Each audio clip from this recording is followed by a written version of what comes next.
बांग्लादेश में सियासी उलटफेर की चर्चा के बीच मुख्य सलाहकार मोहम्मद यूनुस ने कुर्सी छोड़ने की बात कह दी है। अगस्त 2024 में शेख हसीना के तख्ता पलट में बड़ी भूमिका निभाने वाले यूनुस के साथ 9 महीने में खुद खेल हो गया है। हालांकि यूनुस के साथ खेल करने में इस बार अपनों ने ही बड़ी भूमिका निभाई है।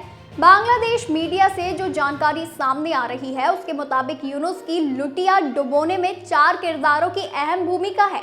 इनमें 3 तो यूनुस के काफी करीबी माने जाते हैं। खलीलुर रहमान अंतरिम सरकार में आंतरिक मामलों के सलाहकार हैं। रहमान के पास NSA की अतिरिक्त जानकारी है। यूनुस सरकार के खिलाफ जो बांग्लादेश में माहौल बना है उसमें खलीलुर की भूमिका काफी अहम है। खलीलुर ने ऐसे कई काम किए जिसको लेकर लोग नाराज हैं। मसलन बांग्लादेश में पाकिस्तान की एंट्री कराने का फैसला, रोहिंग्या के लिए रखाइन तक कॉरिडोर बनाने का फैसला।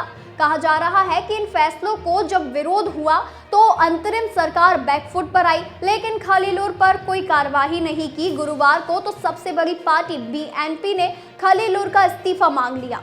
बांग्लादेश के आर्मी चीफ बकर उज जमान को यूनुस का करीबी माना जाता था। बांग्लादेश में जब शेख हसीना ने कुर्सी छोड़ी थी तब जमान ने यूनुस को चीफ सलाहकार बनाने में अहम भूमिका निभाई, लेकिन साल 2025 की शुरुआत में दोनों के रिश्ते खराब हो गए। मई 2025 में तो यूनुस ने जमान को हटाने की कवायद ही शुरू कर दी। 11 मई को जमान अमेरिका जाने वाले थे, लेकिन यूनुस की सरकार ने क्लियरेंस के नाम पर उन्हें रोक लिया।